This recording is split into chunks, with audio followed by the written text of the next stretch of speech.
안녕하십니까. 오늘 대한상사중재원 국제중재센터가 중국 한국상회, 중국 잉커로펌, 그리고 코트라 상해무역관과 함께 진행하는 웨비나에 참석해주신 모든 분들께 감사드리고 환영합니다. 저는 대한상사중재원 상해대표처의 수석대표 박지윤입니다. 저희 중재원 상해대표처에서는 한중 간 원활한 교역과 효율적인 분쟁 해결을 위한 온라인 세미나를 진행합니다. 오늘은 한중 국제교역 중 효율적인 분쟁 해결을 위한 중재 전략과 집행이라는 주제로 여러분들께 한중 국제 분쟁 해결에서 유의할 점과 중재 준비 그리고 집행 방법까지 전반적이고 실무적인 도움을 드리고자 합니다. 웨비나를 들으시는 중 질문이 있으시다면 아래 Q&A에 남겨주시기 바랍니다. 참고로 이번 웨비나는 한국어로 진행되며 중국어 동시통역을 지원합니다. 중국어로 듣고 싶으신 분은 줌 화면에서 통역, 중국어 기능을 켜주시기 바랍니다. 웨비나 시작에 앞서 대한상사중재원의 이호원 원장님과 중국한국상회의 김홍기 수석부회장님의 축사가 있으시겠습니다. 大家下午好，非常感谢参与本次大韩上市仲裁院与中国韩国商会尹科律师事务所和 Kutra 上海贸易馆共同举办的线上研讨会。我是大韩上市仲裁院上海代表处的首席代表朴直云。大韩上市仲裁院上海代表处为了促进中韩贸易的圆满进行以及有效解决中韩贸易争端，举办线上研讨会系列。今天就有效解决中韩国际贸易相关争端的仲裁战略及执行进行研讨会，将为大家提供国际贸易纠纷中的注意事项、胜诉战略以及执行方法等全面且务实的专业解读。如果你有问题，可以在下面 Q&A 上留言。本次研讨会提供中文同传翻译。如果你希望用中文听我们的研讨会，点击 Zoom 画面上的翻译按钮，选中文就可以听中文的同传翻译。本次研讨会开始之前，大韩上市仲裁院的李浩元院长和中国韩国商会的金宏基首席副会长为我们的研讨会进行贺词发言。이호원 원장님 부탁드립니다. 안녕하십니까. 대한상사중재원 원장 이호원입니다. 오늘도 귀한 시간을 내주시어 웨비나에 참여해 주신 모든 분들께 감사드립니다. 먼저 한중 기업 관계자 분들께 효율적인 분쟁 해결 팁을 공유하고자 귀한 시간을 할애하여 웨비나 준비에 흔쾌히 동참하여 주신 코트라 상해무역관과 중국 한국상회의 김홍기 수석부회장님, 연사로 참여해 주시는 중국 잉커로펌의 장근혁 변호사님과 축지영 변호사님의 여러 관계자분들께 진심으로 감사의 말씀을 올립니다. 코로나가 전 세계적으로 장기화되면서 많은 한중 기업들이 국제무역 중 어려움을 겪고 있고 그에 따른 불확실성 또한 높아지고 있습니다. 한국과 중국은 슬기롭게 위기를 극복하였지만 불가피한 상황들로 인해 국제무역에 예기치 못한 분쟁도 발생하고 있습니다. 대한상사중재원의 상해사무소는 2017년 한중 간 국제분쟁 해결을 위해 설립되었습니다. 이번 코로나를 겪으며 한중 기업가들의 무역 분쟁 해결을 지원하여 드리고자 저희 중재원은 상해사무소의 업무를 확대 개편하고 활성화하였습니다. 내년 초부터는 상해사무소가 상해 현지에서 직접 여러분을 만나며 정상적으로 운영하고자 합니다. 앞으로 저희 중재원의 상해사무소가 한중 간 국제분쟁 해결과 예방에 많은 기여를 할 수 있기를 바랍니다. 국제무역에서의 분쟁은 많은 경우 국제중재를 통하여 해결됩니다. 이는 국제중재가 국제적 요소를 가진 분쟁의 소송보다 더 적합하며 중재 판정문은 뉴욕협약에 가입된 166개국에서 집행될 수 있기 때문입니다. 따라서 많은 국제 무역 분쟁의 중재가 제3국에서 진행됩니다.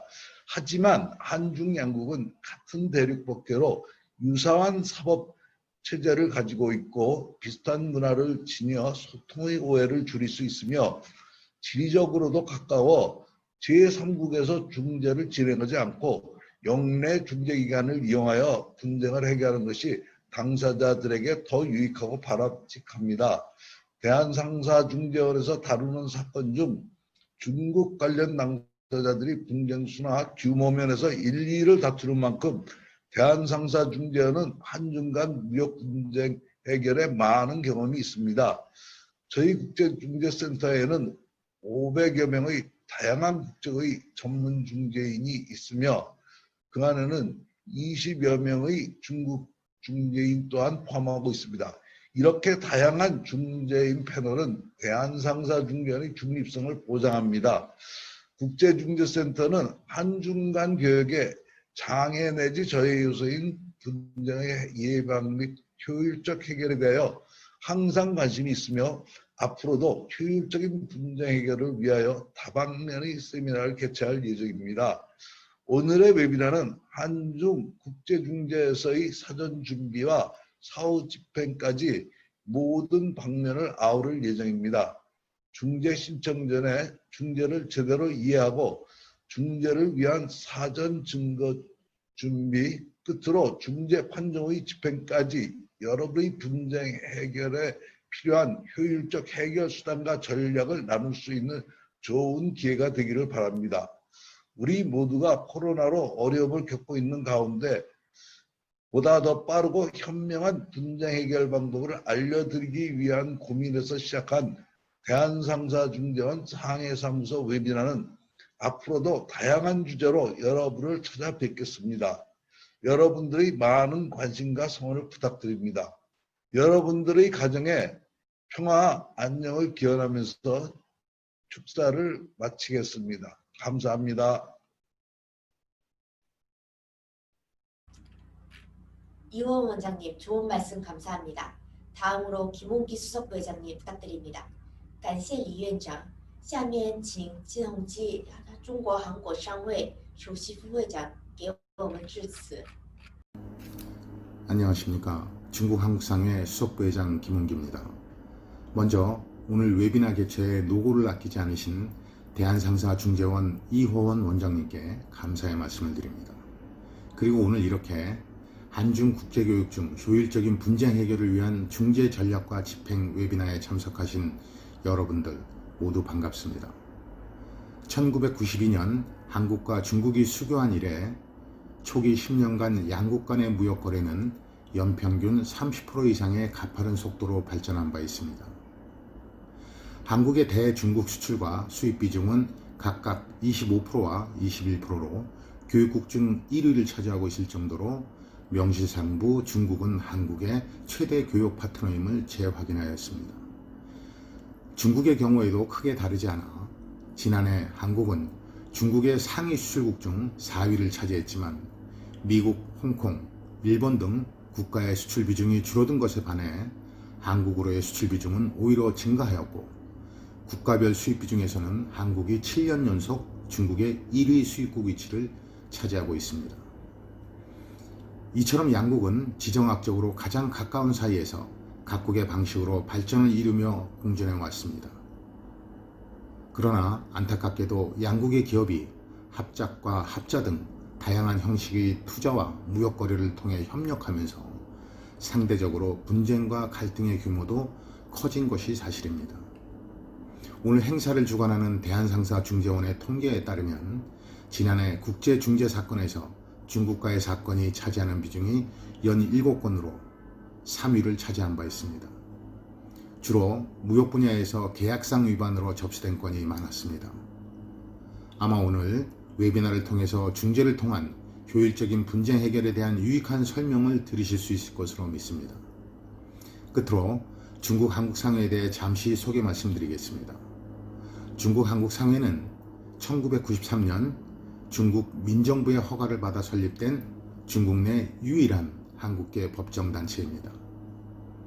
중국 전역에서 6천여 회원사와 45개의 지역상회를 운영하고 있으며 중국 내 진출한 한국 기업의 권익 보호와 경영 지원을 위해 설립된 단체인 만큼 중국 내 각급 지방정부와의 네트워크를 통하여 한중 간 경제 교류와 우호 협력을 촉진하고 제중 한국 기업과 현지 정부 간 소통의 창구 역할을 하고 있습니다. 중국 한국상회는 중국 진출 한국 기업의 분쟁 조정에 있어서도 회원 서비스 차원의 역할을 담당하고 있습니다. 오늘 한중 간 분쟁 해결 실무와 사례를 잘 들어보시고 실무 분쟁과 관련된 상담까지 가능하시다니 여러모로 유익한 시간 지내시기 바랍니다. 감사합니다. 김홍기 수석부회장님, 좋은 축사를 건네어 주셔 감사합니다. 感谢金首席副会长。首先 본격적으로 웨비나를 시작하며 대한상사중재원 국제중재센터의 권희환 팀장님께서 한중 국제분쟁 해결에 있어 유의할 점에 대해 발표하여 주시겠습니다. 现在我们正式开始我们的研讨会。大韩商事仲裁院国际仲裁中心的全希万部长进行发言，主题是解决中韩国际纠纷中的注意事项。권 팀장님 부탁드립니다. 안녕하십니까. 대한상사중재원 국제중재센터 권희환 팀장입니다.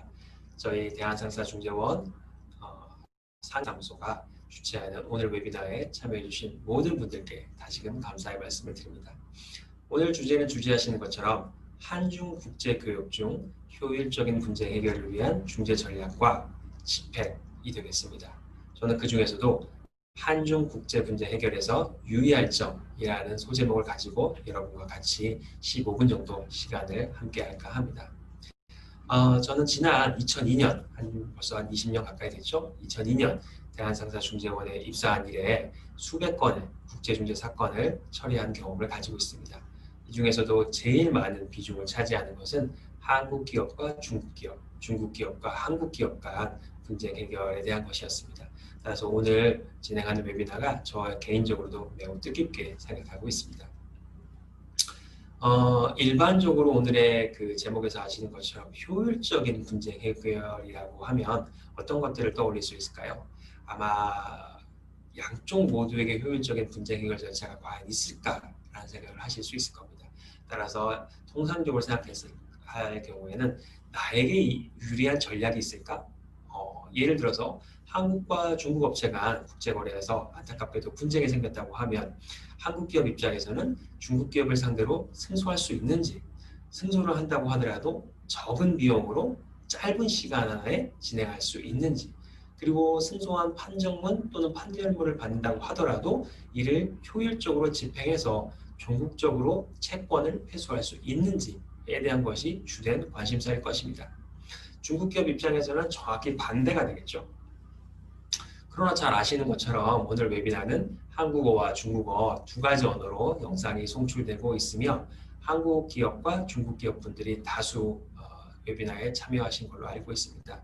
그렇다면 일방이 이기는 전략, 한국 기업이 이기는 전략 또는 중국 기업만이 이기는 전략이 아니라 양국 기업인들에게 모두 도움이 되는 내용을 오늘 전해드리고자 합니다. 말은 이렇게 할 수 있죠. 양국 기업인들에게 모두 도움이 되고 유익한 내용. 글쎄, 언뜻 잘 떠오르시나요? 저는 제목을 이렇게 다시 한번 잡아봤습니다. 신속하고 공정한 해결.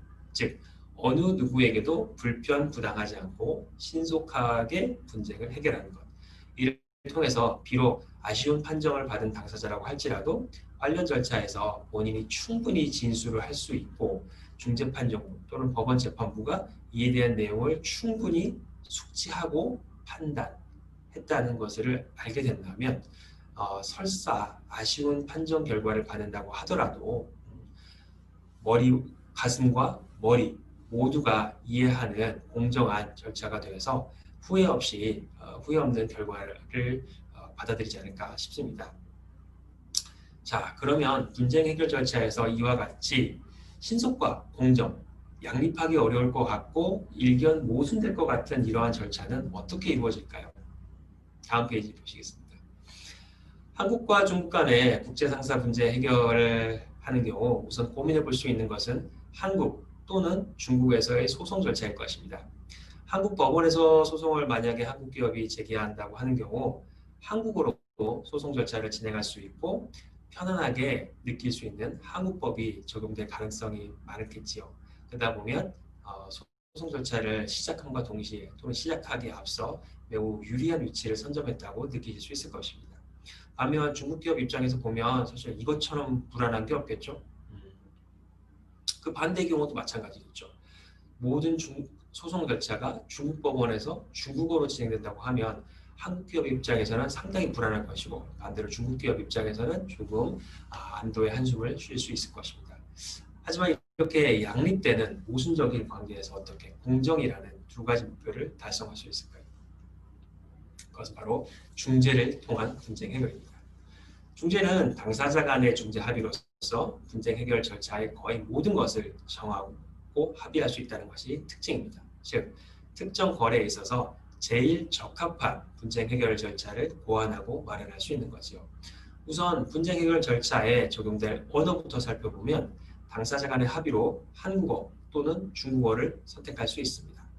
제가 실무적으로 살펴보면 중재 언어에서 한중 간 국제거래 분쟁에서 주로 채택되는 언어는 영어인 것 같습니다.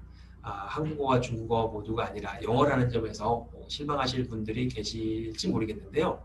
다른 각도에서 보면 이는 양국 기업 모두 영어를 능통하게 하실 수 있는 배경과 환경이 있다는 거죠. 즉 한국 기업 입장에서는 한국어는 당연히 모국어니까 잘할 것이고 영어도 국제어로서 많이 익숙해 있는 것이고 중국 기업 입장에서도 중국어는 당연히 모국어인 것이고 요새 중국 분들 중에서 영어 잘하시는 분들 엄청 많죠.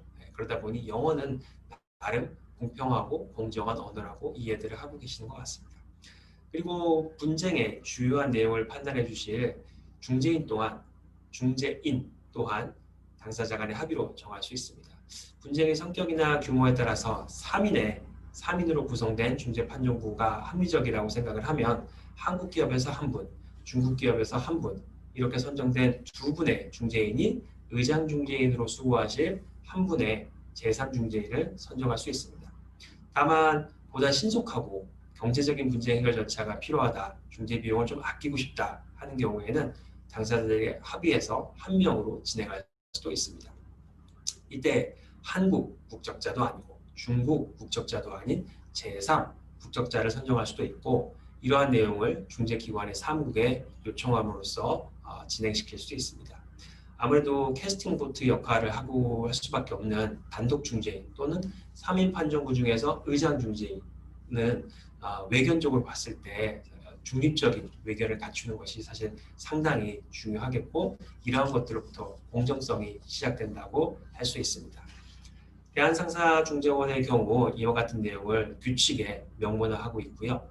일방 당사자가 제3국적 중재인 선정을 요청하는 경우에는 중재원 사무국은 이에 구속됩니다. 즉 일방 당사자가 중재 규칙에서 정한 기한 내에 이와 같은 요청을 하는 경우 한국과 중국 국적자가 아닌 분을 선정하고 있다는 것입니다.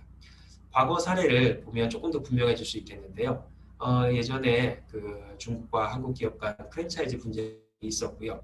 그때 한국 당사자는 한국 변호사님을 선정하셨고 중국 측에서는 중국어를 모국어로 하실 수 있는 싱가포르 변호사님을 선정하신 바 있습니다. 그래서 그 두 분이 합의하셔서 의장 중재인은 홍콩을 기점으로 하시고 중국어를 거의 모국어처럼 하시는 미국 국적 변호사님을 선정하신 사례가 있습니다. 또 상대적으로 규모가 작은 그 분쟁에 있어서는 양측 당사자들이 아쉽게도 중재인을 단독 중재인을 선정하지 못해서 사무국에 그 선정 권한이 넘어왔는데 사무국 역시 싱가포르에 소재하고 있는 중국어를 원어민처럼 하실 수 있는 변호사님을 단독 중재인으로 선정한 사례가 있습니다. 그 외에도 분쟁 해결 절차에 적용될 법 또한 당사자 간의 합의로 정할 수 있습니다. 중국과 한국 모두 대륙법계에 속하고 있는 것은 잘 알고 계시죠. 그래서 많은 유사점이 있을 것 같습니다. 그럼에도 불구하고 약간의 미묘한 차이는 있을 수도 있고요. 또한 이로 인하여 효율적인 절차의 진행을 위해서 사건에서 제일 밀접하다고 생각되는 특정 국가, 한국 또는 중국 국가의 중국의 법을 당사자 간의 합의로 정하실 수 있습니다. 또한 중재 절차가 진행되는 심리지 또한 당사자 간의 합의로 정할 수 있습니다. 예를 들어서 상해에 소재한 중국 기업과 서울에 소재한 한국 기업 간 분쟁이 생겼다고 가정해 봅시다. 주된 의무의 이행지가 중국 상해이고 증인들도 상당수가 상해에 소재하고 있다고 하면 심리지를 상해로 정하는 것이 아마도 합리적일 것입니다. 그리고 반대의 상황에서는 서울을 심리지로 정하는 것이 합리적일 것인데요. 이조차도 당사자가 사전에 정할 수 있고 또는 중재 판정부와 협의해서 진행할 수 있습니다. 참고로 사진에서 보시는 것처럼 서울의 중심 강남구, 여기 강남구 삼성동에는 최첨단 화상회의 시설을 구비한 서울국제중재조정센터가 있어서 여러분에게 최고의 서비스를 제공해드리고 있습니다.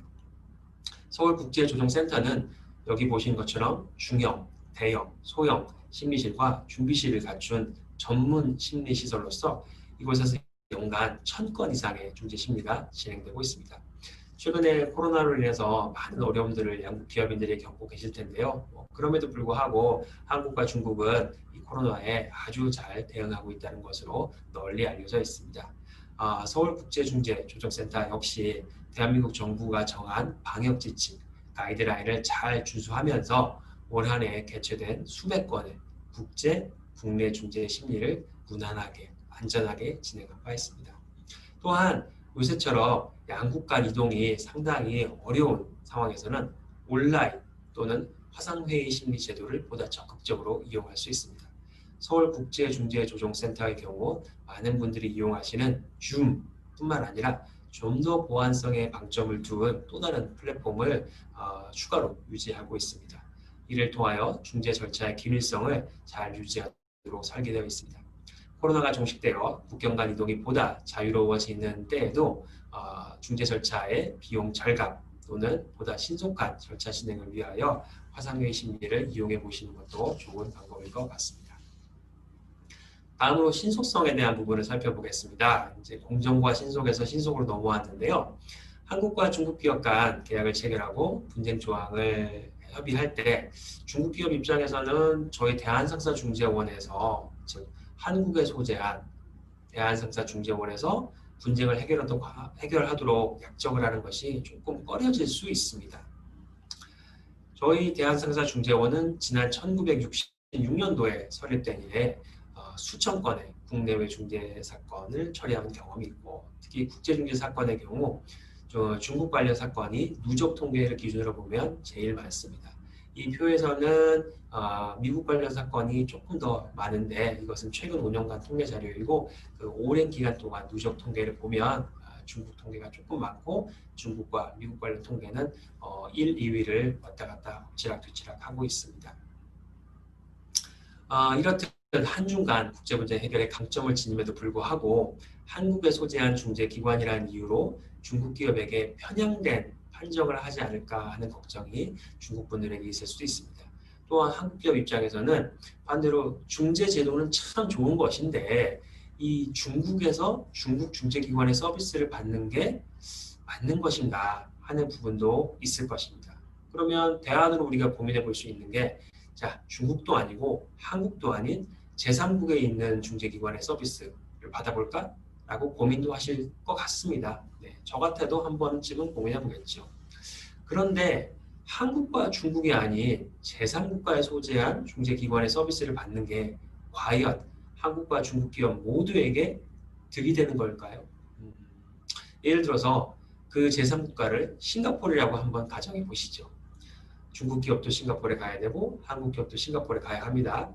자, 싱가포르는 우선 한국과 중국 같은 대륙법계 국가가 아니라 영미법계 국가입니다.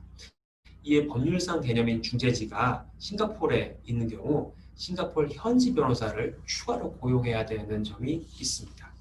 또한 중국과 한국 기업에게는 매우 생소한 영미법인 싱가포르법에 대한 이해를 추가로 해야 될 수도 있습니다. 이로 인한 변호사 비용, 전문가 비용 등은 당연히 추가로 되는 거겠죠. 지리적인 접근성 측면 살펴보겠습니다. 중국의 주요 도시인 북경, 상해, 광저우, 심천 등에서 싱가포르까지 가시는 거리와 서울까지 오시는 거리, 그리고 서울에서 싱가포르까지 이러한 도시까지 가는 곳과 싱가포르까지 가는 거리 어느 게 더 많이 걸릴까요? 서울에서 싱가포르까지 가기에는 제 개인적인 경험으로는 비행시간만 한 6시간 반 정도 걸리는데 북경 또는 상해 같은 경우에는 물리적으로 2시간 또는 시차를 고려하면 1시간 조금 남짓 걸리는 것 같습니다.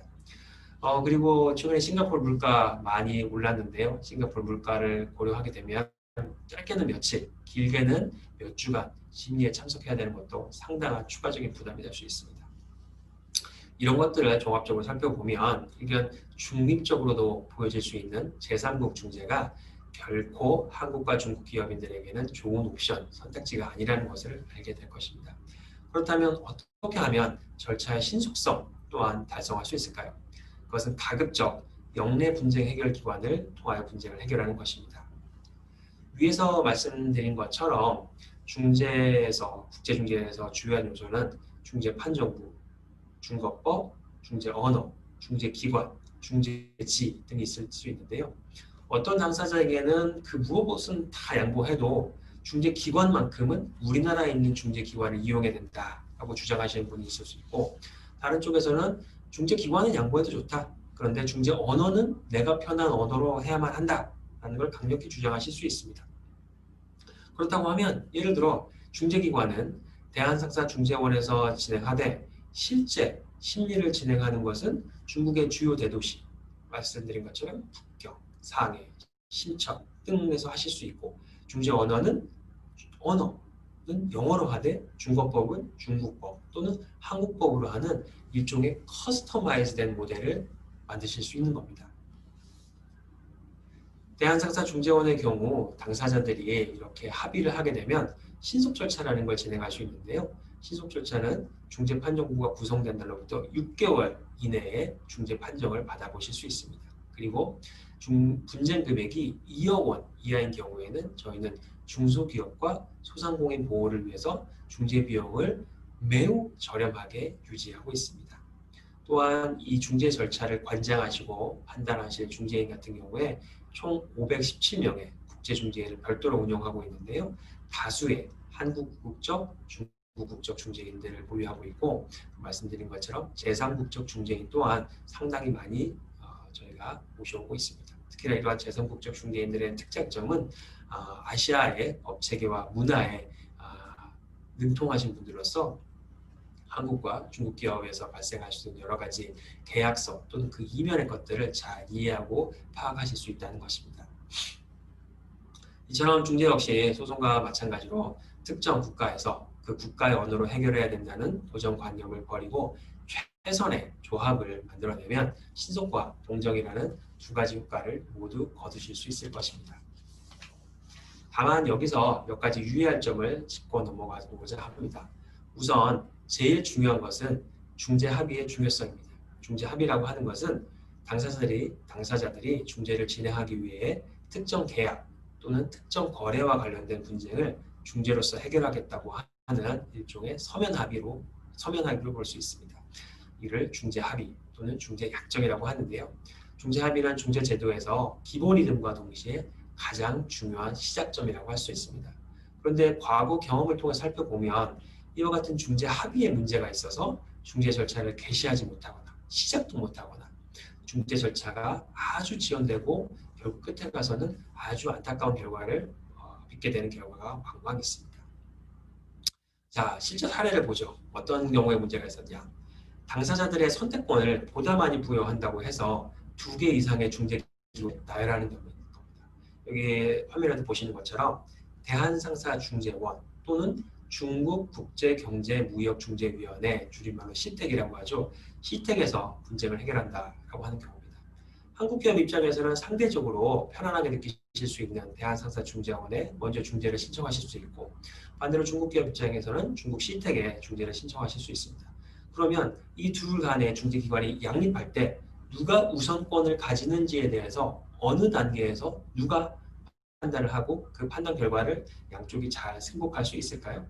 매우 어려운 문제입니다. 예를 들어 한국 기업 입장에서는 다툼을 피하고자 저희 대한상사중재원을 아예 포기하고 중국으로 갈 수 있죠. 중국 시택에 먼저 중재를 신청할 수 있는데요.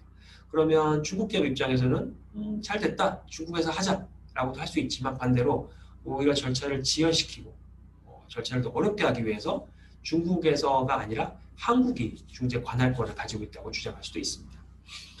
이 과정에서 상당한 다툼과 소모전이 벌어지죠. 다음으로는 분명하지 않은 중재기관을 나열하는 것입니다. 예를 들어서 시텍에서 앞글자에 C, China를 빼고 코리아인 K를 집어넣는 겁니다. 키텍, 키텍이라는 중재기관은 사실은 없습니다. 대한민국의 경우에는 상설로 이러한 국제중재, 국제분쟁 해결 업무를 하는 기관이 저희 대한상사중재원 하나입니다. 따라서 이러한 점이 이슈가 됐었을 때 대한민국 법원은 키텍과 같은 중재 조항에서도 대한상사중재원의 관할권이 있다고 판단할 가능성 또는 개연성이 상당히 높은 게 사실입니다만 매번 그렇다고 사실 장담할 수는 없습니다. 그리고 만일 이러한 키텍 같은 중재 조항을 가지고 저희 대한상사중재원에서 승소 판정을 받는다 하더라도 이를 가지고 중국 또는 자산이 있는 다른 나라에서 강제 집행을 원활하게 할 수 있을지는 글쎄요, 사실 잘 모르겠습니다. 어려운 점이 많이 있을 겁니다. 또 하나의 잘못된 유형은 소위 하이브리드 중재 조항입니다. 여러 중재기관의 것을 섞어 놓는 건데요. 장점만 땄다고 볼 수도 있겠는데 예를 들어 ICC 중재 규칙에 따라서 대한민국 서울에 있는 대한상사중재원에서 분쟁을 해결한다라고 하는 경우입니다. 저희 대한상사중재원은 이처럼 외국 중재기관의 중재 규칙에 따른 중재 사건은 접수 자체를 안 하고 있습니다. 그건 아마 ICC도 마찬가지일 겁니다. 과거 아주 어려운 경험들을 했기 때문이거든요. 자, 그러면 당사자 입장에서는 대한상사중재원도 접수를 안 받아주고 ICC도 접수를 안 받아주면 어떻게 해야 될까요? 대한민국 법원으로 가져가야 될까요? 아니면 중국 법원으로 가져가야 될까요? 과거 사례를 보면 이러한 경우 또 중재 절차를 고의로 지연시키려고자 하는 쪽에서는 법원에서도 그 이슈를 계속 다툽니다. 즉 나는 중재를 하고자 하는 거지 법원에서 소송으로 다투고자 하는 게 아니다라고 하는 겁니다. 그러다 보니까 법원도 못 가고 ICC도 못 가고 저희 대한상사중재원, KCAB도 못 가는 이러한 경우가 발생할 수 있죠. 자, 이렇듯 어려운 점이 있기 때문에 중재 합의는 매우 기초적이고 기본적인 것임에도 불구하고 매우 중요하다는 것을 다시금 말씀드리면서 이렇게 시작부터 잘 자리를 만드셨으면 좋겠습니다. 시간 관계상 마지막으로 말씀드리고 싶은 내용 하나만 말씀드리고 마무리하고자 합니다. 한국과 중국 간 무역 구조 변화에 따라 새로운 유형의 거래가 발생하고 이로 인한 분쟁 해결 자체도 많이 변화하고 있습니다. 과거 한국과 중국 간 거래는 1차 상품 또는 2차 상품 위주로 한 단순 무역 거래, 수출 거래였다면 최근에는 요새는 기술 집약적인 유형의 분쟁들이 상당한 비중을 차지하고 있습니다. 과거 유형에는 한국의 자본과 중국의 기술력 또는 노동력 등이 결합된 유형이 많았는데 최근에는 중국의 자본력과 한국의 기술력 등이 결합돼서 한국에서 투자해서 생산을 하거나 제품을 개발 또는 디자인을 하는 것들이 많아졌습니다. 이런 사례의 경우 실제 의무 이행지나 공장 등이 한국에 있는 경우가 많은데요. 중재 절차에서는 여러분들 잘 아시는 것처럼 중재 판정, 이 종이 쪼가리 하나를 받는 게 중요한 게 아니라 이 귀중한 중재 판정을 가지고서 실제 내가 원하는 금액만큼 채권, 돈으로 이 채권을 회수하는 것이 중요하겠죠. 그렇다고 한다면 강제 집행 또한 매우 중요한 것이고 무시 못할 것입니다. 이러한 강제 집행의 경우에는 한국이 이처럼 그 계약의 주된 의무 이행지이거나 여러 가지 정황상 그렇다고 한다면 한국의 국내 중재 판정, 즉 대한상사중재원의 어떠한 중재 판정을 통해서 중재 절차를 진행하시고 이를 통하여 대한민국 법원의 강제 집행 절차를 이용하시는 것을 적극 권해드립니다. 대한민국 법원은 이러한 중재 판정에 있어서 매우 중재 친화적이라고 할 수 있습니다. 또한 중국 기업 입장에서 보면 과연 대한상사중재원 국제중재 절차에서 내가 중국 변호사들로 하여금 적절한 대리권을 행사할 수 있게 하겠는가라는 의심이 드실 수도 있는데요. 대한상사중재원은 이렇게 국제중재 절차에 있어서는 관련 법령에 의해서 외국 변호사의 대리를 가능하도록 만들어놨기 때문에 다양한 기회를 통해서 과거보다는 훨씬 더 많은 조력을 중국 변호사 또는 한국 변호사로부터 받으실 수 있다고 생각을 합니다. 짧은 시간 안에 한중 기업인, 중한 기업인들에게 도움이 될 만한 내용을 말씀드리다 보니 제대로 전달이 되었는지 모르겠네요. 오늘 영상은 대한상사중재원 국제중재센터가 운영하고 있는 유튜브 계정에 조만간 업로드될 예정이니 오늘 안타깝게도 못 보신 분들 또는 중간부터 보신 분들 일부 불분명한 내용이 있다고 생각되시는 분들은 다시 보기를 이용해 주시면 감사하겠습니다. 그리고 서두에도 저희 이호원 원장님께서 말씀하신 것처럼 저희 상해사무소가 조만간 정상적으로 운영될 예정입니다. 중국 상해뿐만 아니라 중국 각처에 계시는 여러 기업인들에게 많은 도움이 되기를 바라겠습니다. 여러분들의 많은 관심과 성원 부탁드립니다. 감사합니다. 감사합니다. 이렇게 분쟁이 발생한 다음에는 중재에서 승소하기 위한 준비가 매우 필요한데요. 장군령 잉커 변호사님께서 중재 승소를 위한 증거 준비 전략을 여러분과 나누어 주시겠습니다. 장군령 잉커 변호사님께서는 현재 베이징시 잉커 로펌의 글로벌 본사 파트너이며 잉커 베이징 상사 소송 중재부 주임이십니다. 뿐만 아니라 전국 20여 개 중재기구의 중재인 또는 전문 컨설팅 위원회에서 위원을 맡고 계십니다. 谢谢钱部长。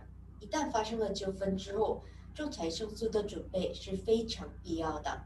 将由张群力盈科律师为仲裁胜诉的证据准备战略进行发言。张群力律师现为北京市盈科律师事务所全球总部合伙人，盈科北京商事诉讼仲裁部主任，担任全国20多家仲裁机构仲裁员或专家咨询委员会委员。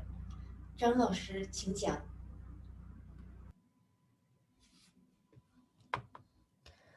안녕하십니까.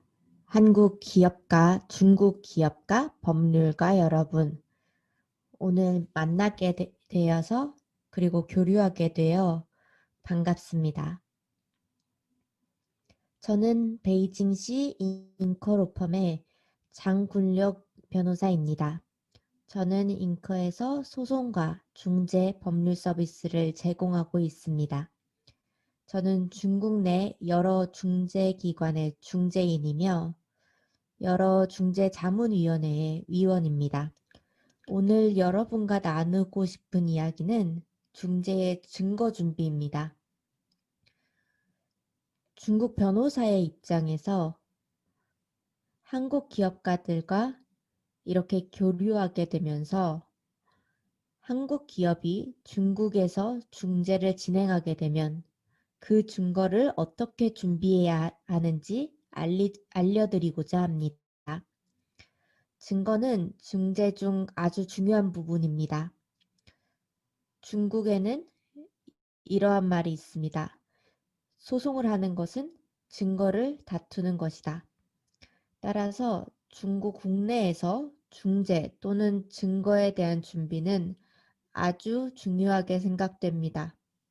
오늘 나눌 이야기는 중국 국내의 법률과 문건에 대한 이야기입니다.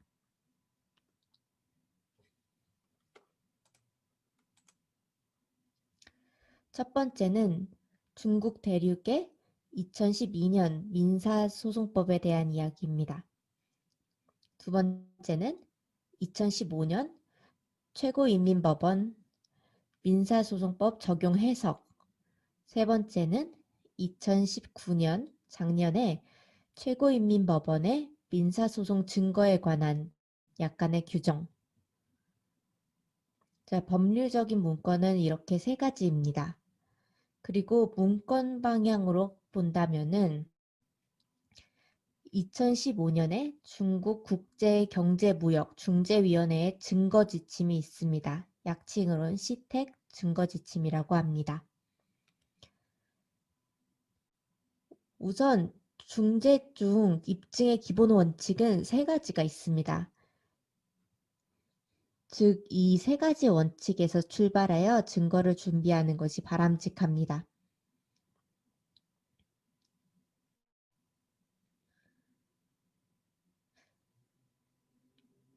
이 세 개의 원칙에서 출발해서 준비를 잘 준비하면 중재에서 승소할 수 있습니다. 첫 번째 원칙은 충분한 입증입니다. 즉, 법률이나 업계에서 충분히 납득할 수 있는 증거를 제시할 책임이 있습니다. 이게 입증 원칙입니다. 두 번째는 적시 입증의 원칙입니다. 즉, 증거 제시 기간 내에 적시에 입증하여 보이는 것입니다. 세 번째는 일관적 입증의 원칙입니다. 이렇게 중재에서 변호사가 증거를 제출할 때 일관성 있게 증거를 제출하는 것이 중요합니다. 자, 첫 번째로 바로 이 입증의 책임입니다. 자, 중국에서 입증의 책임 부담에 대해서 이야기해 보겠습니다. 기본적인 원칙은 당사자가 주장하는 내용에 대해서는 당사자 본인이 입증의 책임이 있다는 것입니다. 계약의 성립과 발효에 대한 분쟁은 성립 또는 발효를 주장하는 측이 입증의 책임이 있고, 계약의 변경, 해지, 종결 또는 취소를 주장하는 당사자는 이러한 계약관계 변경에 대한 사실에 입증 책임이 있습니다. 계약 이행 사실에 대한 분쟁에서는 이행 의무가 있는 당사자가 입증의 책임을 집니다.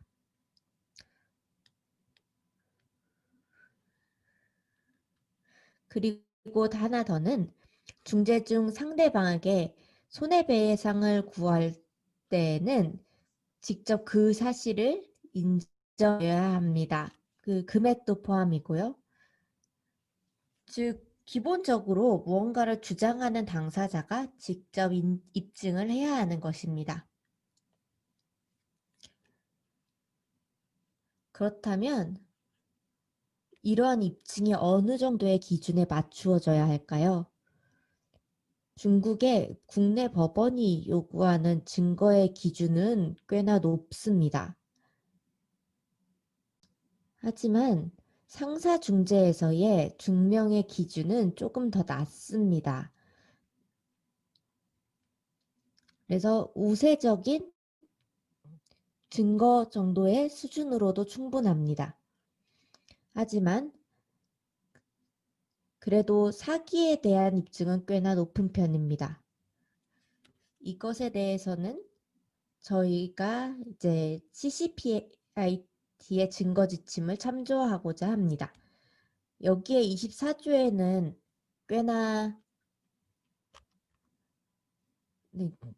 꽤나 명시적으로 기준을 정해 놓았습니다. 우선 양측이 반대되는 증거를 제출한 경우 중재판정부는 우세한 증거를 인정하며 사기에 관련된 사실은 중재판정부는 충분한 설득력을 증거로 인정할 수 있습니다.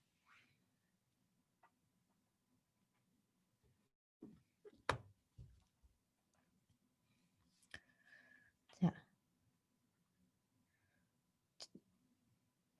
즉 여태까지 봤었던 적시에 충분한 증거를 내주어야 한다는 것입니다. 자, 다음 번으로 봤을 때 이 적시입니다. 자, 이제 만약에 제출 기한을 넘겨서 증거를 제출을 했다면은 그 리스크는 꽤 큽니다. 중재판정부가 이제 이러한 중재의 증거를 받아들이지 않을 권리가 있습니다. 따라서 중재판정부는 대부분 심리가 시작되기 전에, 개정되기 전에 모든 그 증거를 제출하기를 요구합니다. 그렇기 때문에 심리가 개정되기 전에 자신의 증거를 충분히 이해를 하고 이거를 제출하는 것은 매우 중요합니다. 두 번째는 만약 입증 기한 내에 제대로 제출하기 어려울 경우에 그걸 예방하기 위한 조항입니다. 즉 만약에 제 시간 내에 못 내게 될 때에는 중재판정부에 사전에 이제 그 입증 기한 연장을 신청해야 합니다.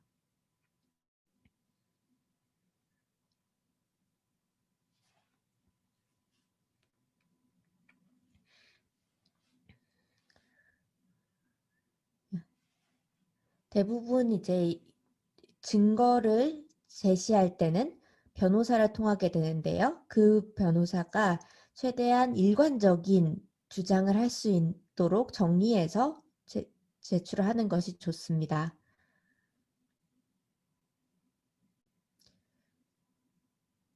자, 증거를 제대로 제출하기 위해서는 가장 중요한 것은 당사자 본인이 충분히 증거를 수집해 두어야 되는 것이고요. 두 번째는 이제 그 변호사가 제대로 정리를 해서 제출을 하는 것입니다. 네, 증거를 제출하기 위해서는 증거를 잘 보존하고 있어야 하는 것인데요. 보존하고 있는 것도 매우 중요한데요. 그거를 위해서는 그 중국에서 증거 보전을 신청할 수 있습니다. 증거 보전이란 증거가 인멸될 가능성이 있거나 이후에 얻기 어려운 상황에서 법원이 당사자 또는 이해관계인의 신청에 근거해서 직권에 따라 조치를 취해서 증거를 보정시키고 보호하는 제도를 말합니다.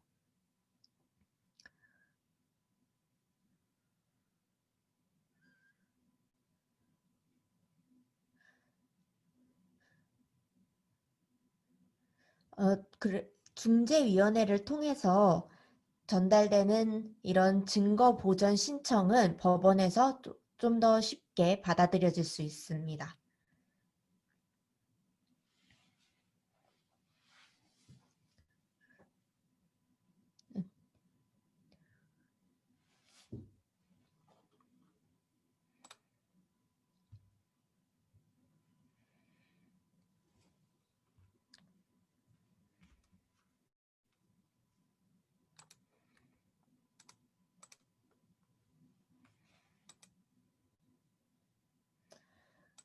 그 다음으로는 당사자는 중재 판정부에게 특정된 서류나 특정된 범위의 이제 증거를 공개하도록 명령해달라고 청구할 수 있습니다. 그래서 청구 측이 중재판정부한테 이제 특정 증거를 공개해달라고 청구하고 그것이 뭐 상대방이 반대하지 않을 경우 공개되고 또 반대한다면 중재판정부가 충분한 논의를 거쳐서 이제 허가 여부를 결정하고 이거를 이제 공개하도록 명령할 수 있습니다.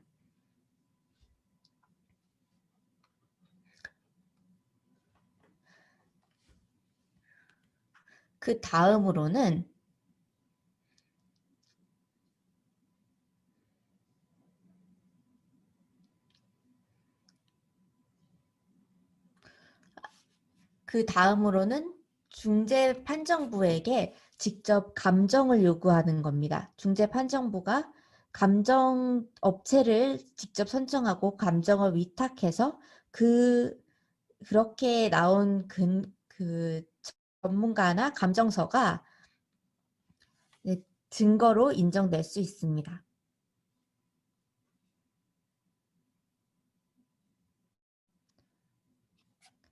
그래도 가장 중요한 것은 당사자 또는 변호사가 직접 증거를 수집해서 제출하는 것이 가장 중요하다고 할 수 있습니다.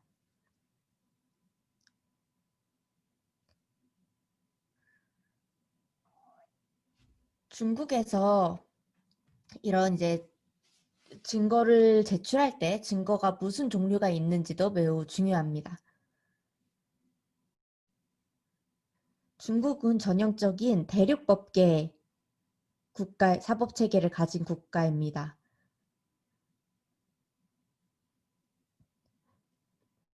따라서 대륙법계 민사소송법을 가장 전형적으로 따르고 있는데요. 민사소송법에서는 8가지의 증거의 종류를 열거하고 있습니다. 이거는 이제 중재 중에서도 그대로 사용할 수 있는 8개의 증거 종류라고 볼 수 있습니다. 중국 국내에 대부분의 중재인들은 이미 이제 퇴직한 판사나 아니면은 소송을 담당하던 변호사이기 때문에 이러한 민사소송법의 영향을 많이 받는다고 볼 수 있습니다.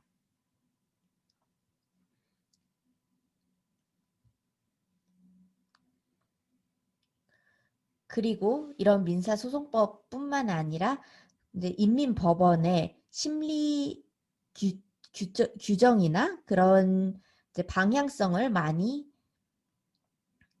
따른다고 볼 수 있습니다. 자, 여기서 보는 민사소송법에서 8가지 증거에서 우리가 참조할 것들이 몇 개 있습니다.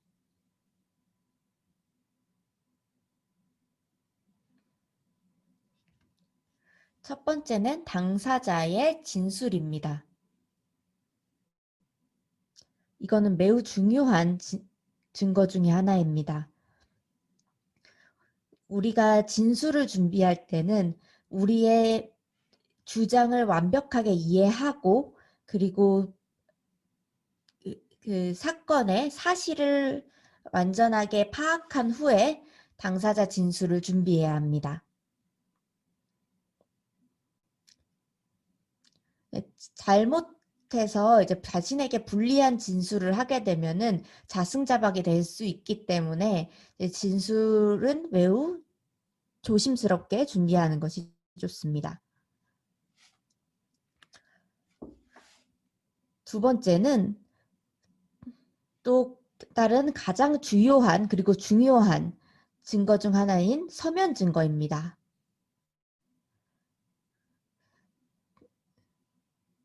서면 증거는 대부분 이제 종이 위에 써 있는 이제 증거를 말하는데요. 그게 가장 명시적이고 또 증거력이 강한 증거가 될 수 있습니다.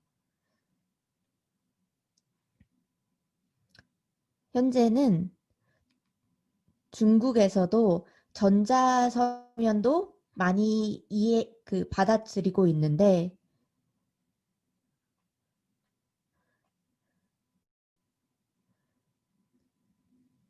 그러한 것들도 서면 증거의 한 부분이라고 할 수 있습니다. 그리고 이제 외국 문건 같은 것인데요. 가장 좋은 것은 중문으로의 번역본이 있는 것입니다. 그리고 해외에서의 증거는 공증과 대사관 인증을 받아두는 것이 매우 중요합니다. 왜냐하면 그것이 조금 더 이제 증거력을 높일 수 있기 때문입니다. 다음번은 이제 물증입니다. 이 세 번째 증거물인 물증은요. 지금의 중국의 민사소송법 사법회식 해석을 보면은 우리가 물증을 낸다고 해서 그 물건을 반드시 중재의 심리나 아니면은 이제 재판정에 가지고 가야 할 필요는 없습니다. 즉 그거에 대한 사진이나 영상의 방식으로도 충분히 제출이 가능하다고 보고 있습니다.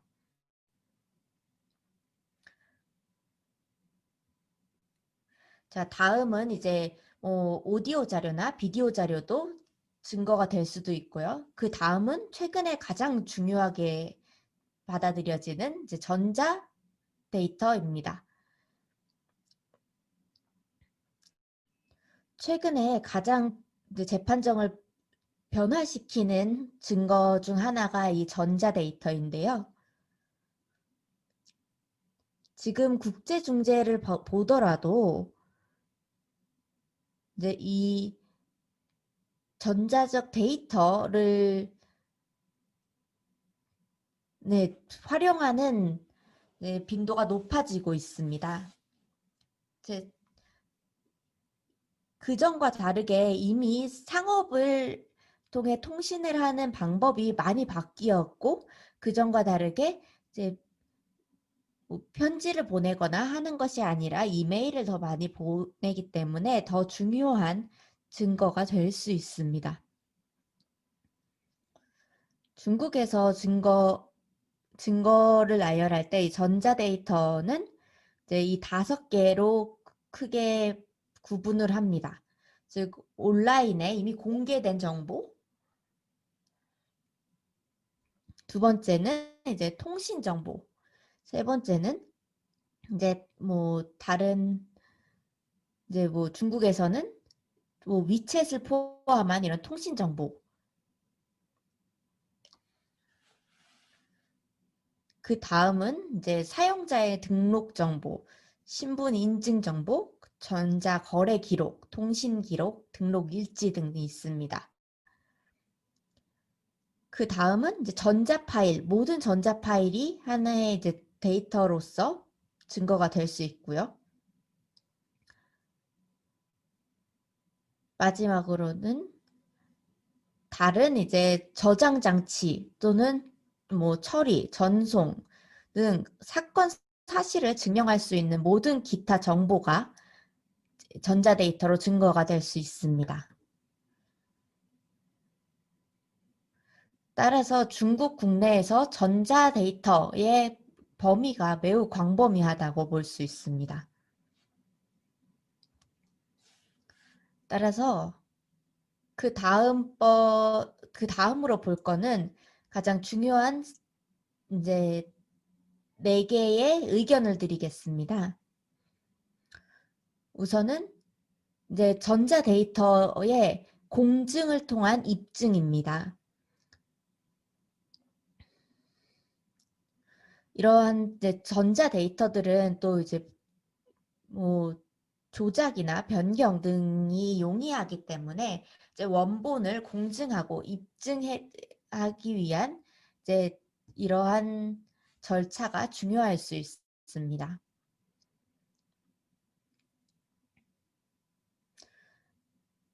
그래서 전자데이터의 공증, 입증의 작용을 발휘하는 것은 중요하고요.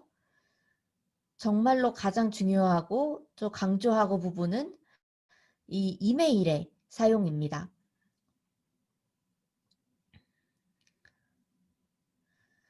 최근에는 모든 이제 사업의 커뮤니케이션을 이메일을 통해서 많이 하는데요.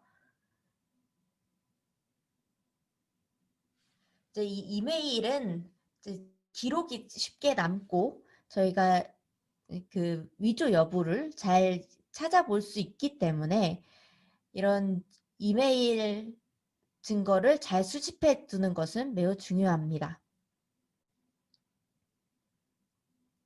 세 번째는 중국 국내에서는 가장 중요한 것 중에 하나인 바로 위챗입니다. 이제 한국에서는 카카오톡에 해당할 텐데요. 중국은 모든 사람들이 위챗을 사용하고 위챗을 통해 커뮤니케이션을 많이 하기 때문에 위챗 사용의 그러한 데이터들은 이제 증거로서의 증거로서의 충분한 작용을 할 수 있습니다. 마지막은 이제 검색되는 정보입니다. 공개된 가격이나 아니면은 공고, 공시 등은 검색되어 있는 이제 공개된 정보로서 충분히 그 증거로 사용될 수 있습니다.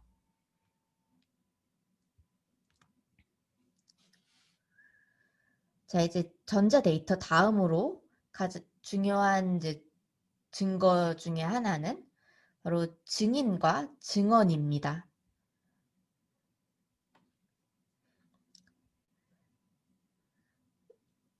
이 증인과 증언에 관해서는요, 우리 같은 대륙법계 국가에서는 사법실천 중에 중재인이 중재인이 말하는 증인이란 대부분 이제 사실 증인을 많이 뜻합니다.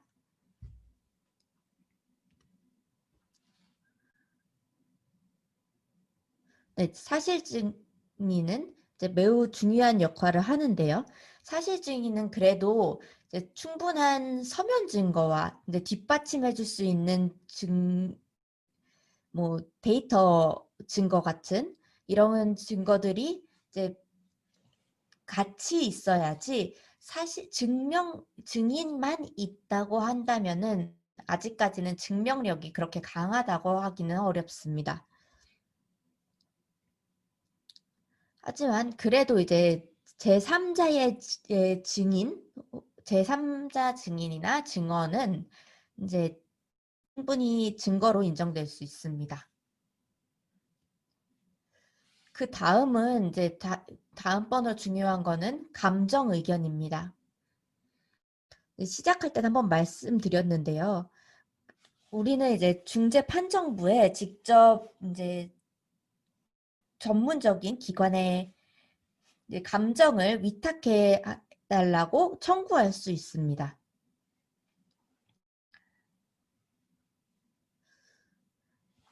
예를 들어 이제 건설 분야에서는 이러한 감정 의견이 매우 중요한데요. 한 측의 이제 청구가 이제 적절한지 또는 이제 가격 등에 대해서 감정을 진행할 수 있습니다. 그래서 중국 국내에서는 이러한 중재기관이 직접 위탁하여 진행할 감정을 증거로 아주 중요하게 채택됩니다. 그 다음으로는 이제 전문가 증인 혹은 뭐 전문가 보조인, 전문가의 감정 의견이 될 수 있습니다.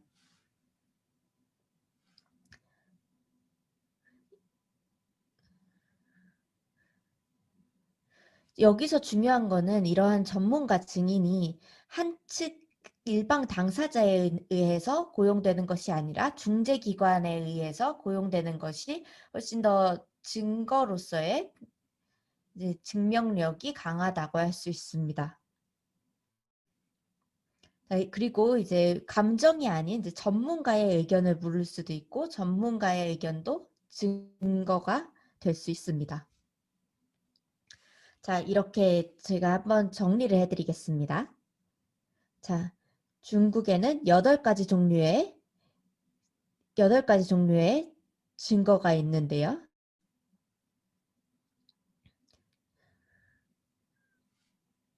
이러한 증거들은 상대적으로 중재 판정부에게 큰 영향을 줄 수 있는 증거들입니다.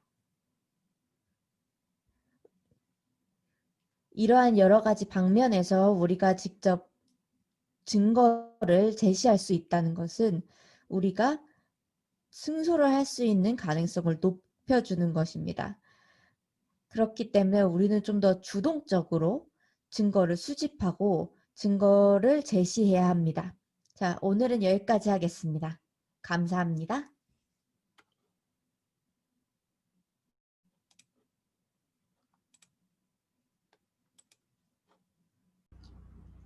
감사합니다.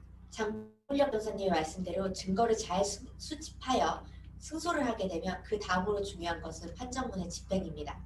한국과 중국은 모두 뉴욕협약 가입국으로 서로의 판정문을 서로의 국가에서 집행을 받을 수 있는데요.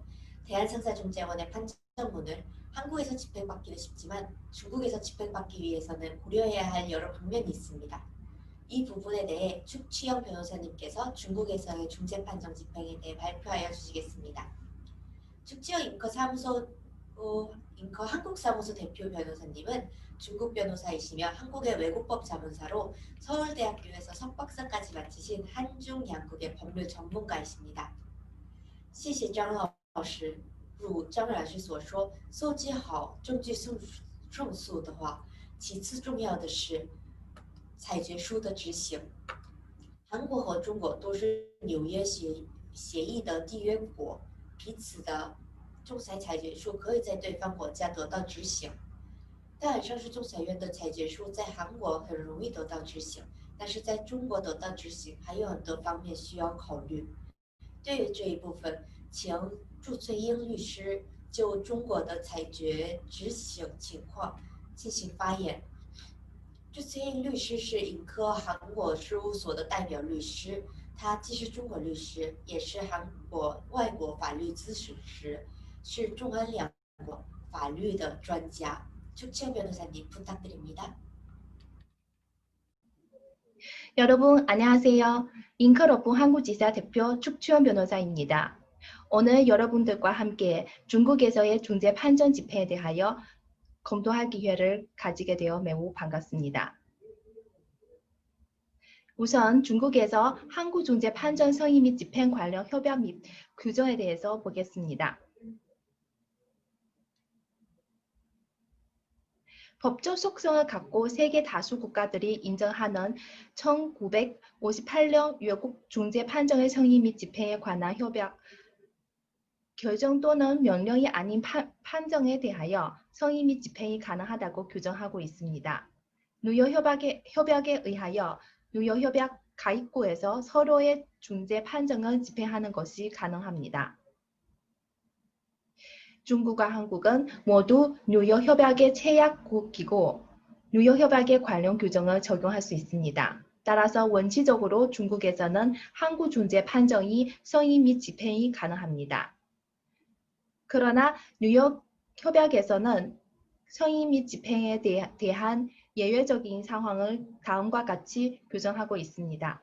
중재인의 성정 또는 중재 절차가 불公正하거나 중재 판정이 공공의 질서에 위반하는 경우 등에는 중재 판정의 성의과 집행을 거절할 수 있습니다.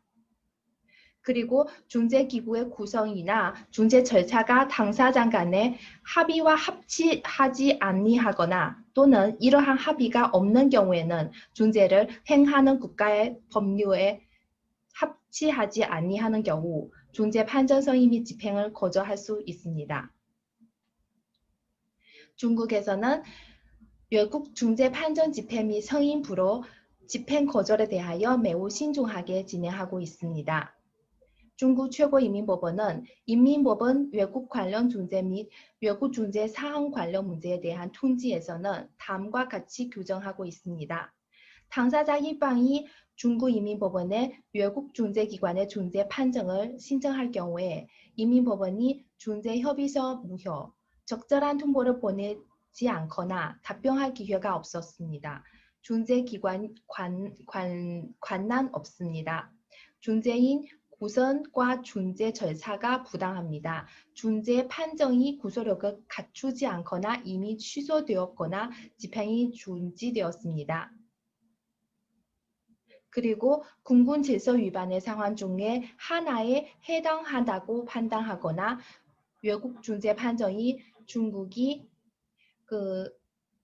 협약 규정에 부합되지 않거나 호혜 원칙에 부합되지 않다고 판단한 경우 집행 불허 판정 또는 성인 집행 거절 판정을 내리기 전에 관할 소속 고급이민법원으로부터 심사를 거쳐야 하며 고급이민법원이 집행 불허 또는 성인 집행 거절에 동의할 경우에 해당 심사 의견은 최고이민법원에 제출해야 합니다.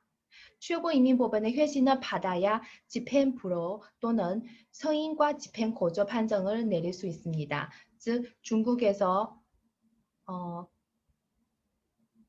외국 판정 취소, 외국 판정 성의 및 집행 불허 거절 판결을 내리기 전에 고급이민법원, 최고이민법원의 심사를 받아야 한다는 것입니다. 다음부터는 외국 중재 판정 성의 및 집행의 법원 관할에 대해서 살펴보도록 하겠습니다. 우선 중화인민공화국 민사소송법에서는 외국 중재기관의 판정이 중화인민공화국 인민법원에서의 성의 및 집행을 필요하는 경우 당사자가 직접 피집행자의 주소지 또는 그 재산 소재지 중급인민법원에 신청해야 하며 인민법원은 중화인민공화국이 체결하였거나 가입한 국제조약에 근거하여 호혜 원칙에 따라 이를 처리해야 한다고 규정하고 있습니다. 그리고 최고인민법원 제1심 섭외 민상사 사건의 급별 관할 기조 및 집중 취급에 관한 문제를 명확히 하는 통지 제2조 제10항은 외국 중재 판정의 성의 및 집행 신청 등 중재 사법 심사 사건은 섭외 재판 법정 또는 전문 합의 법정에서 심리해야 한다고 규정하고 있습니다. 따라서 섭외 재판 법정 또는 전문 합의 법정 이외의 다른 법원은 더 이상 해당 사건을 심리할 수 없습니다. 관할 문제로 판결을 취소된 케이스를 하나 살펴보도록 하겠습니다. 신청인은 한국대항상사중재원이 2019년 10월 2일에 내린 판정을 가지고 중국 려녕성 누숭시 중부이민법원에 성의 및 집행 신청을 했습니다. 원심에서는 법원은 해당 사건은 외국중재 판정의 성의 및 집행 신청 사건이고 중국의 민사소송법에 따라 해당 사건 피신청인이 중국 제사의 소재지와 주요 제사 소재지가 모두 해당 법원 관할 범위 내에 있기 때문에 해당 법원은 해당 사건에 대하여 관할권을 가진다고 판시하고 대항상사중재원의 중재 판정을 성의했습니다. 그러나 재심에서는 동법원은 최고인민법원의 제1심 섭외 민상사 사건의 급별 관할 기조 및 집중 취급에 관한 문제를 명확히 하는 통지 제2조 제10항에 따라 해당 사건은 섭외 재판 법정 또는 전문 합의 법정에서 심리해야 하기에 해당 법원이 관할권이 없다는 이유로 성인 결정을 취소했습니다. 이것은 매우 안타까운 사건의 하나라고 봅니다. 다음부터는 중국에서 중재 성의 및 집행 형황에 대해서 살펴보도록 하겠습니다. 중재 사건의 효율적 성의 및 집행을 위해 중국 최고인민법원에서는 중재 사법심사 사건의 관할 처리 관련 문제에 대하여 통지를 발표했고 다음과 같이 규정했습니다. 각급 인민법원은 중재 사법심사 사건의 데이터 정보 집중 관리 시스템을 구축을 해야 합니다.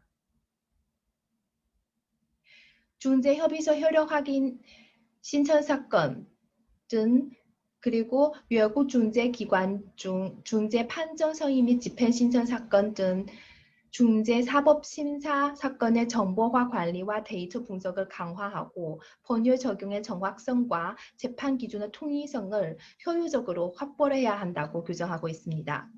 그리고 해당 업무는 최고인민법원 제3재판소와 인민법원 정보기술 서비스 센터가 구체적으로 담당하고 있습니다.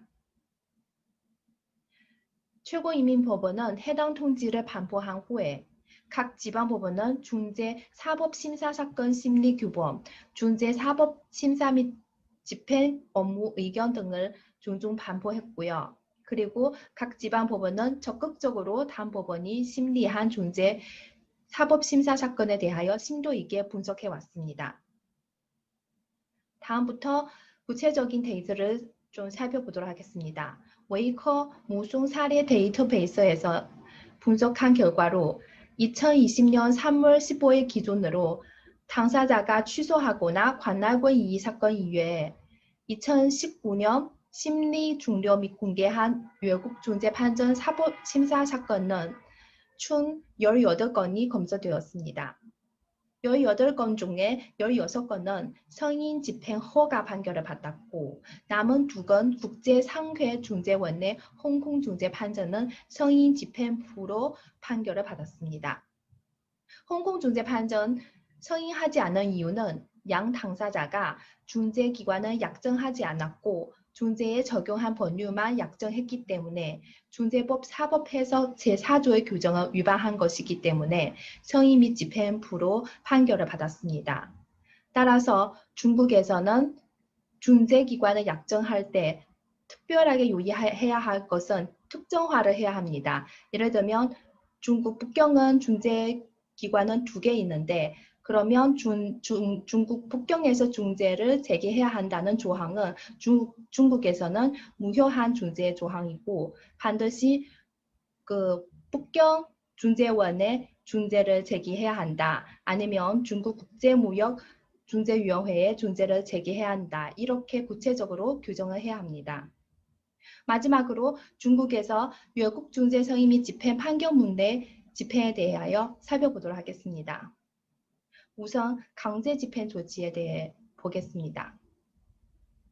피집행인 지정된 시간 내에 집행 대금은 지급하지 않는 경우에 강제 집행 절차를 진행할 수 있습니다. 강제 집행 시 집행법원은 피집행인의 예금을 조회 동결, 이체할 수 있고 피집행인의 수입을 압수, 인출할 수 있으며 피집행인의 재산을 압류, 겸매, 변매할 수 있습니다. 피집행인이 회사 일하며 다음과 같은 두 가지 경우에 주주에게 연대 책임까지 청구할 수 있습니다.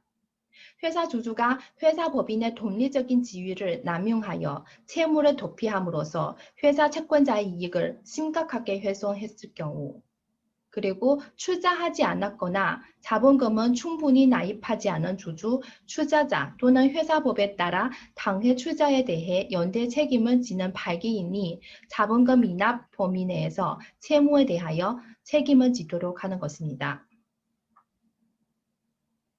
집행을 위한 기타 구체적인 조치에 대해서 살펴보도록 하겠습니다.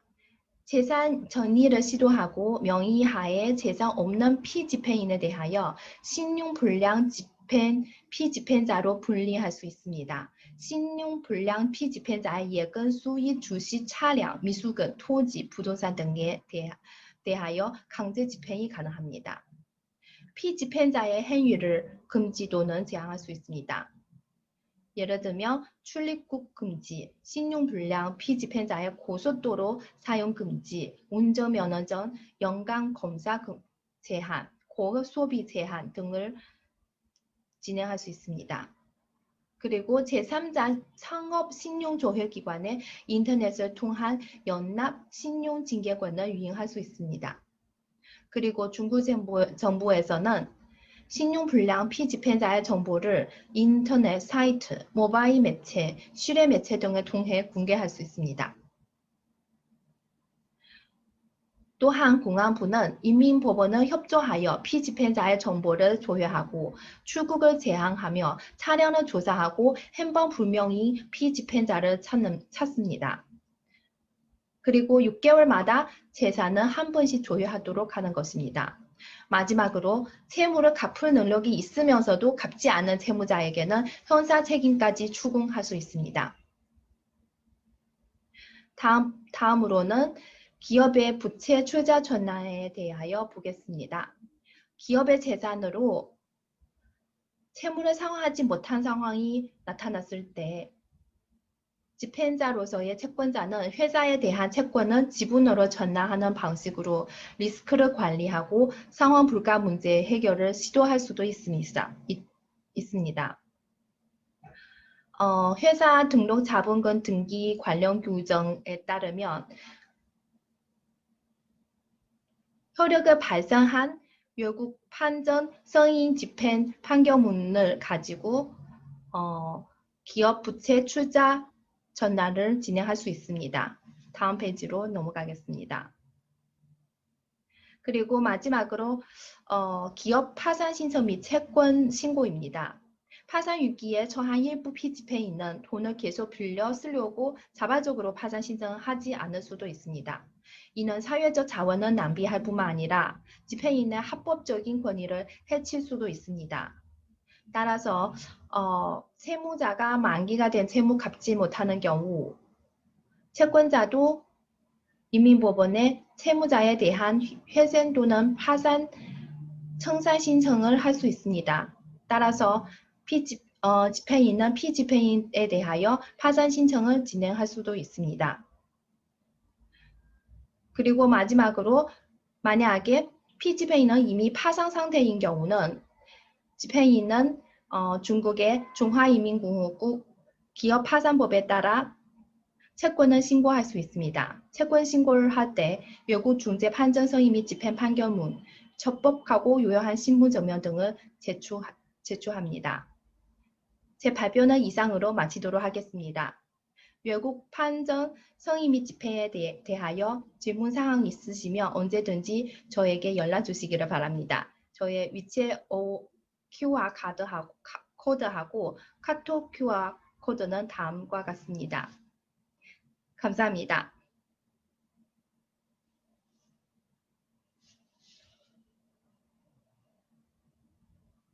네, 추치현 변호사님 좋은 말씀 감사합니다. 감사합니다. 네, 다음번으로는 저희가 사전에 Q&A 질문을 받았는데요. 꽤 많은 분들께서 저희에게 질문을 보내주셨습니다. 총 40여 개의 질문을 받았고요. 이제 그 중에서 제가 몇 개를 이제 추려서 질문을 드리겠습니다. 네네.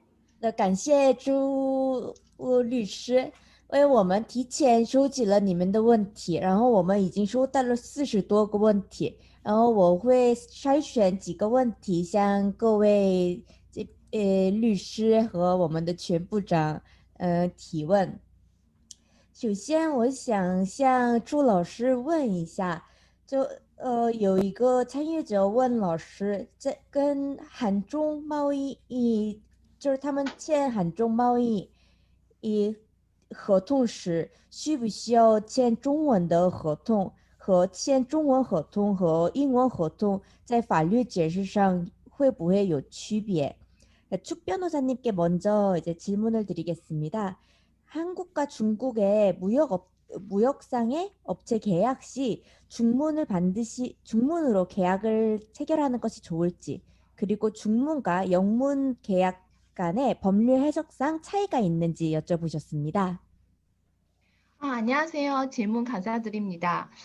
일단 저희가 많이 두 가지의 언어를 많이 접해봤는데요. 예를 들면 한국어 계약서하고 중국 계약서 동시 체결하는 경우도 있는데, 그러면 그러한 경우는 일반적으로 중국어하고 한국어 해석상이 차이가 있을 경우는 중국어를 기준으로 한다. 아니면 중국어와 한국어 해석상 차이가 있으면 한국어를 기준으로 한다. 이렇게 약정하거든요. 그러면 그 약정에 따라 약정된 언어가 우선적으로 인정되거든요. 그래서 특별하게 주문은 반드시 주문에 대해서만 체결하는 좋다는 그런 거 없고요. 다만 영문 계약서라도 나중에 중국에서 중재를 인정할 때 영문에 대한 중재 판정 언어에 따라 다른데 영어로 진행할 경우는 영어로 해석하고, 그렇지 않은 경우는 그거에 번역해서 번역 분정해서도 그거를 따라 해석하거든요. 그래서 반드시 주문으로 체결해야 한다, 그런 거 없고요. 중국에서 중국 계약서에 대한 효력의 우선권이 있는 거 아닙니다. 이상한 답변 마치겠습니다. 중문으로도 한번 대답해 주실 수 있으실까요? 예, 알겠습니다. 在中国，就是我们一般的话，就是中韩两国之间的话，会签订2种语言的比较多，就是签订中文的和韩文的。当有2种语言的合同的时候，我们会一般的话，作为律师的话，或者是作为专业的法务人员的话，会规定是以哪个语言为准。比如说是中文和韩文在解释上产生歧义的时候，以中文版本为准，或者是说在中文和韩文解释上存在差异的时候，以韩文版本为准，这样去进行解释的，不是说一定在中国说就是中文合同具有更优先的效率，这个是需要看当事者之间的约定的。然后在审理的过程中呢，如果是签订的英文合同，以英文语言进行审查的时候，那就是直接用英文进行。如果是说不是用英文进行仲裁的话，是英文的合同的情况下，就会需要对这个英文合同进行一个翻译公证。所以说在中国不是说一定以中文合同为准，但是可能对于这个就要看当事方他的母语是中文还是韩文。当然肯定是客户当事方肯定愿意用自己的母语去签订。如果是这种情况下的话，最好约定就是以自己的母语为准，在解释的时候，当产生歧义的时候，以自己的母语为准去解释，这样会比较好。谢谢。 네, 감사합니다. 그 다음으로 장군력 변호사님께 좀 여쭤보겠습니다. 장군력 변호사님, 중재 절차 관련해서 증거 수집 중에 그게 증거 보전에 관련하여 중국 법원이 얼마나 협조적인지 그리고 당사자는 어떤 점을 유의해야 하는지 궁금합니다라고 질문 남겨주셨습니다. 张老师，有一个参与者问老师，就是仲裁程序中关于证据保全和证据收集，中国法院会多么协助和有没有申请证据保全时需要注意的事项呢？好的，我就这个问题回复一下。这个首先说的话是在仲裁过程中，中国法院对证据的保全还是积极支持的。有2个方面。第一个方面的话，就是我们国家民事诉讼法第81条明确的规定了，在仲裁的过程中，当事人可以向人民法院申请证据保全。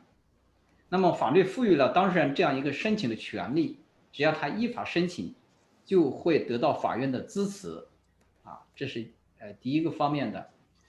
第二个方面的话，中国的法院对涉位案件的证据保全规定是在中级人民法院承办。这样的话，更好地保证了涉位的当事人在中国境内通过人民法院来保全证据。所以说，整体来说，在仲裁案件里面，通过人民法院来保全证据是可行的，是可以操作的。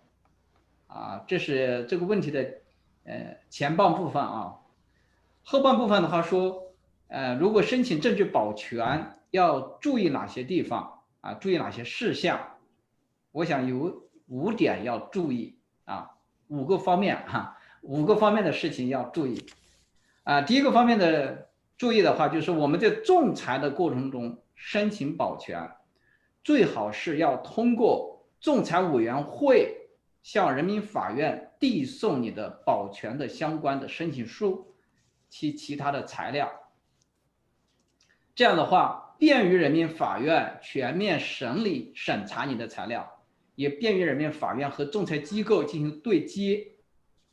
这是第一个。也就是说，你递交保全申请的话，其相关材料要通过仲裁委员会进行转递。这是第一点要注意的。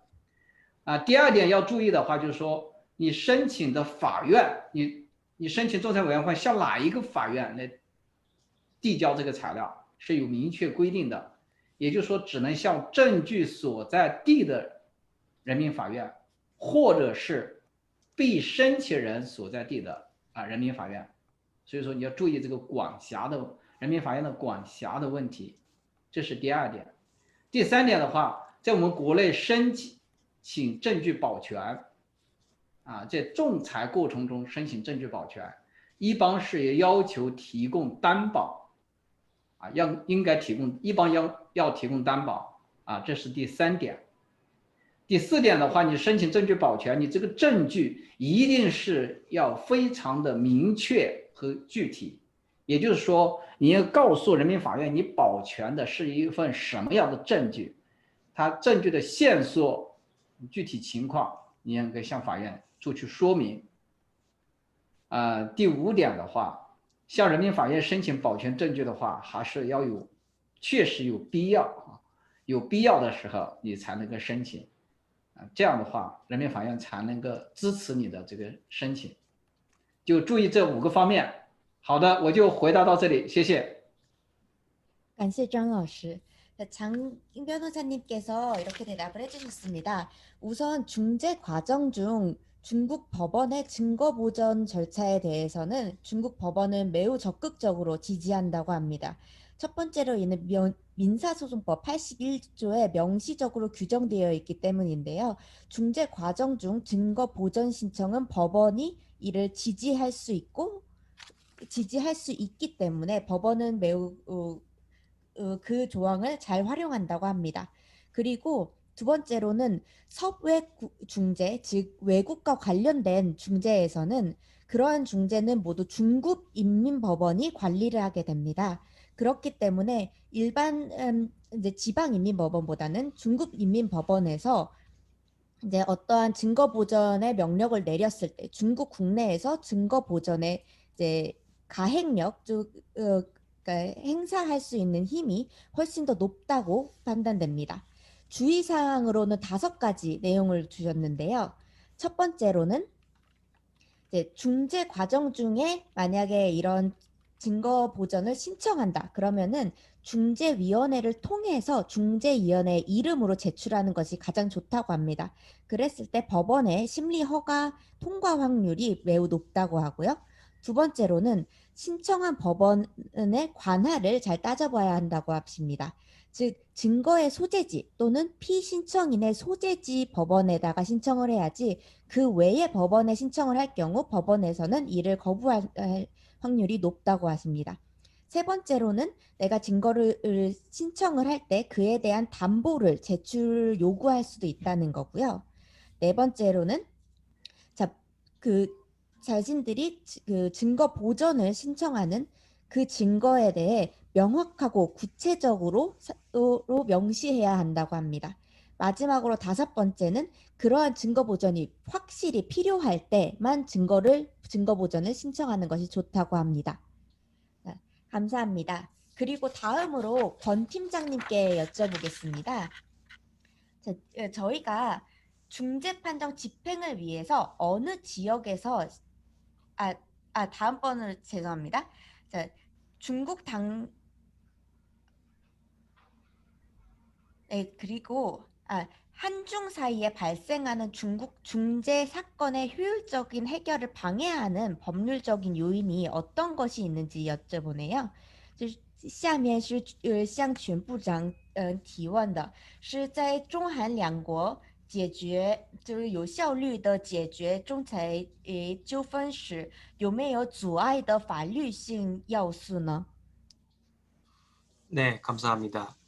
축주영 변호사님이 말씀하신 것처럼 중국 역시도 뉴욕 협약 가입국으로서 중재 판정 승인의 집행, 승인 또는 집행을 거절할 때 매우 엄격하게 보고 있는데요. 다만 제 경험칙상 유의해야 될 점은 결국 통지 또는 관련 서류의 송달 부분인 것 같습니다. 중재 합의같이 아주 중요한 부분은 초기 단계에 잘 판단이 될 것이고 중재판정부에 의해서 그런데 실질적으로 보면 아주 큰 규모의 사건의 경우에서는 중국 같은 경우 중국 변호사 또는 관련 법령이 한국법인 경우 한국 변호사를 통해서 잘 응대를 하시고 이를 통하여 오히려 적절하게 공방이 오고 가는 데 반하여 상대적으로 소액 사건인 경우에는 통지 절차에 조금 이슈가 많은 경우가 있습니다. 그래서 중재원 사무국에서는 통지 또는 송달이 될 수 있도록 최선의 노력을 다하고 있습니다만 이 피신청인 소재지 또는 적절하게 송달될 수 있는 각종 자료들을 수집해서 중재원 사무국 그리고 중재판정부에 전달해 주시면 중재 절차가 원활하게 집행되는 것뿐만 아니라 후에 집행 단계에서도 훨씬 더 절차를 줄일 수 있지 않을까 생각합니다.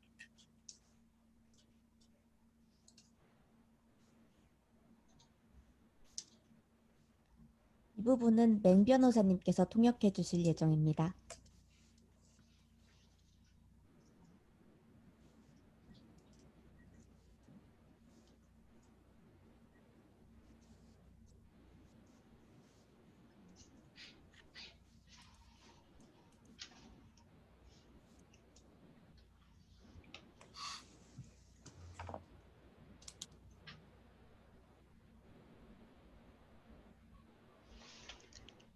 혹시 양해를 구한다면 축 변호사님이 대신 부탁드려도 될까요? 哦，那我来简单翻译一下，就是刚才全部长说的是说，就是在这个仲裁怎么去执行的过程中要注意什么问题？刚才全部长说，就像我刚才发言中所说的，因为中韩两国都是这个纽约公约的加入国，所以是在中国执行韩国的这个韩国大韩商事仲裁委员会的这个裁决也是没有问题的。但是需要注意的一点就是说，在那个大韩商事仲裁委员会，他们遇到的一些很多的问题，就是关于这个送达的程序上的问题。就是送达的话，一定要严格的按照这个大韩商事仲裁委员会他们要求的这个送达的程序。这样的话，就是不管是在这个仲裁的执行过程中，还是在后期获得这个胜诉的裁决，在中国执行的过程中，这个就会减少很多的问题。我大概的就是这么翻译了一下，谢谢。 네, 축 변호사님, 권 팀장님 감사합니다. 다음에 여쭤볼 부분은 네, 축 변호사님께 다시 한번 네, 여쭤보겠습니다. 알겠습니다.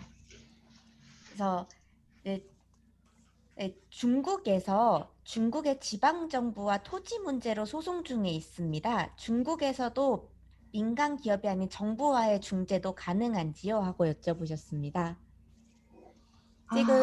네, 这个 알겠습니다. 问题是有一个人问祝老师，他在中国跟地方政府关于土地问题在进行诉讼，在中国可以跟政府进行仲裁吗？ 일단 그 중재 절차를 밟을 수 있을지 없을지의 가장 중요한 그 문제는 중재 기관으로 분쟁 해결 기관으로 약정을 했는지 안 했는지 그거 가장 중요합니다. 예. 그래서 그 정부 기관하고 만약에 중재 조항이 있으면은 가능할 수도 있고, 근데 정부 기관하고 이 해당 문제에 대해서 중재 조항을 약정하지 않았다면은 그게 불가능할 것입니다. 네, 축 변호사님 감사합니다. 다음번은 장불력 변호사님께 다시 하나 여쭤보겠습니다. 중국과의 중재와 그 다음에 이제 중재를 집행할 때 중국 내 자산 추적을 어떻게 할 수 있을지요? 下面我问一下张老师，就我问一下，拿到仲裁裁决书之后，如果他们不知道被申请人的财产在哪里，那需要怎么追踪他们的财产呢？这个部分可以朱老师后面再翻译一下吗？可以。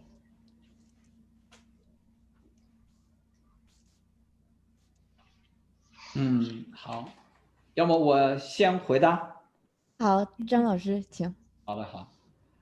拿到生效的裁决以后，就可以向法院申请执行。就说怎么查到对方的财产呢？在中国的话，在中国大陆查对方的财产有2种方式。第一种方式就是当事人自己去查。那么当事人自己去查的话，包括我们可以通过工商的查询、网络的检索，还有到相关的部门去查，比如说查他的房产信息，查他的公司的一些登记的情况，查他的股权，这是当事人都可以查的，还有你可以根据你以前和他的商务往来所了解到他的相关的一些信息，查他的财产，这是一种方式。